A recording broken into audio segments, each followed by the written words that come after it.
Hey guys, welcome to Boxing Squared for boxing news and views from around the internet. It seems Tyson Fury bolting to ESPN has just made an Anthony Joshua fight with Deontay Wilder more of a possibility. Deontay Wilder says he does want to fight Anthony Joshua next, not Tyson Fury. So this could be the fallout from it. A Fury-Wilder rematch just may never happen. We'll have to see.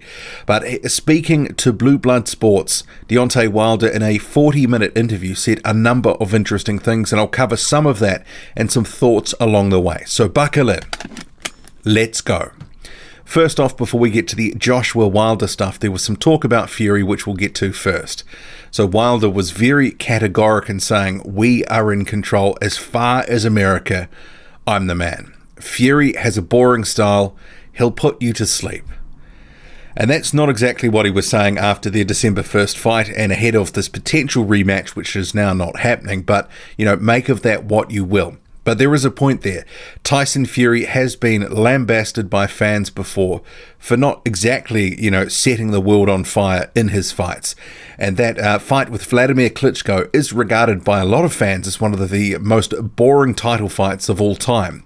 So while it was a tremendous feat, a lot of fans didn't really think it was a riveting watch. And it's a point that Deontay Wilder makes that if Tyson Fury is on ESPN, those style matchups are going to be very important. They've got to put him in fights where he's going to look good. And, if the in-ring performance doesn't sort of match up with the out-of-ring bravado, then that's not going to please a lot of fans and potentially not win Tyson Fury as many fans as Bob Arum may believe. But there is a potential for Tyson Fury to be in some stinkers. And there's been some talk about a Joseph Parker and Tyson Fury fight. And I haven't really done too much or anything on this actually. I just don't know, one, if it's possible because David Higgins has already pulled out for the right terms, because generally when that happens, fights don't happen. But even if it was made, I think stylistically it would match up similarly to the Hughie Fury fight. I just kind of think it would even be worse than that. I think even though that was, intriguing in spots, it wasn't exactly a memorable fight.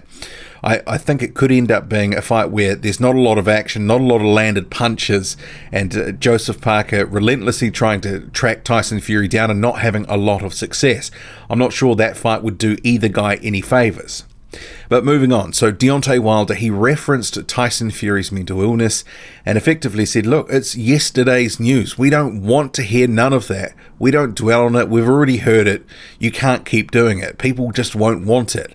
And I do sort of agree with that sentiment that sort of stuff will only go so far. I mean, maybe for a fight or two as he's introduced to a new audience that doesn't really know him, that is going to work, but you can't keep pulling that out time and time again. But we'll see what they do with him on the promotional front. That's ESPN and Top Rank, that is. And he asked, well, who are they going to fight? We have got all the guys, referring to the PBC stable, and that is quite a large heavyweight stable. There's about 10 to 12 guys in there, so, varying degrees of skill and level in their careers. But there is about 3 or 4, legitimate contenders who in the next year or so will potentially lay claim to a title shot. And then he went on to say people are going to come to his fights and they're going to get bored. And if the PBC guys are not on the table for Tyson Fury, and there's a number of other guys that potentially won't come over to ESPN because of other deals with DAZN or whatever, it does sort of thin the herd there for Tyson Fury. But something that Deontay Wilder did say, and he was pretty categoric about it, he said, I took something out of Tyson Fury that night. I took it out of him. And we'll have to see really with the in-ring performance from Tyson Fury to really know if Deontay Wilder did in fact take something from Tyson Fury.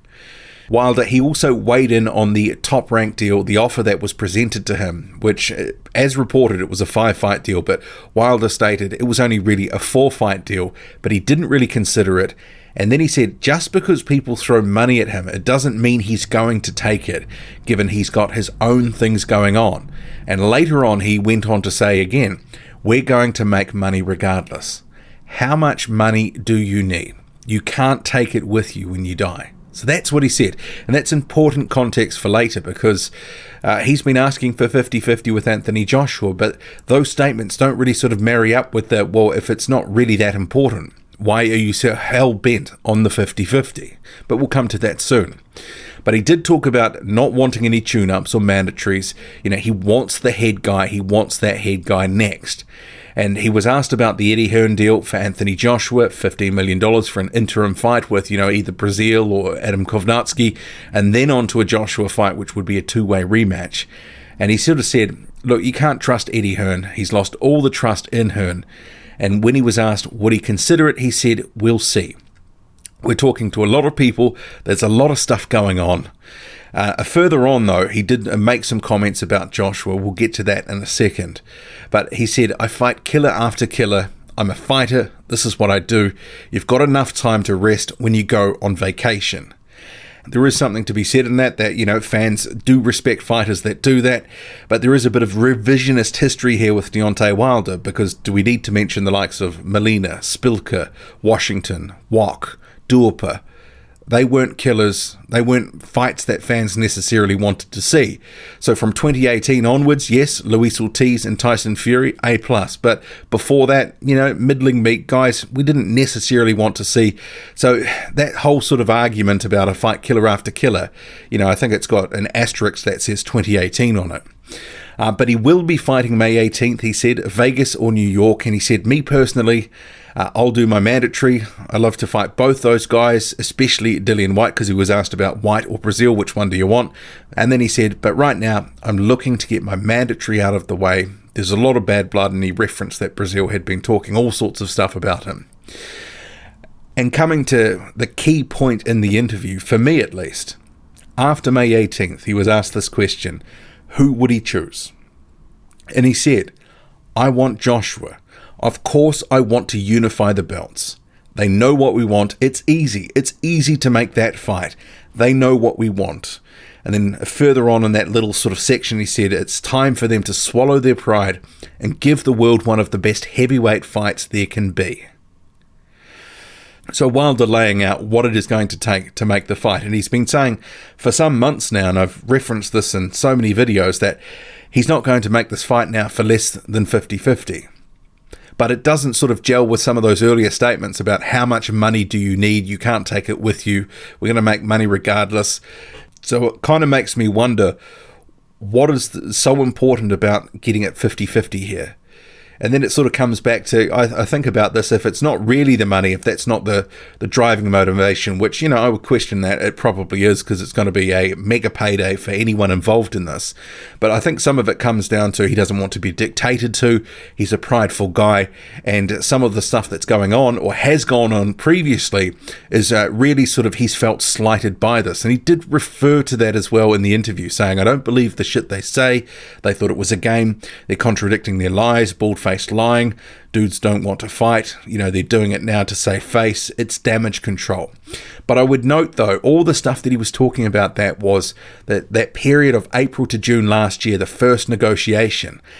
He was completely silent in this interview on the recent negotiations that Hearn and Joshua tried to sort of start up from December the 1st, and even before that, offers and emails that had been made, which there was silence from Deontay Wilder and his team.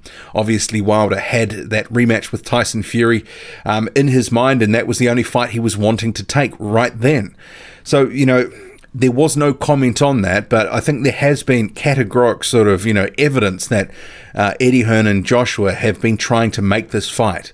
So we'll have to see what happens after their respective fights, because is this a fight we're ever going to see? I mean, I'm not holding my breath at this point.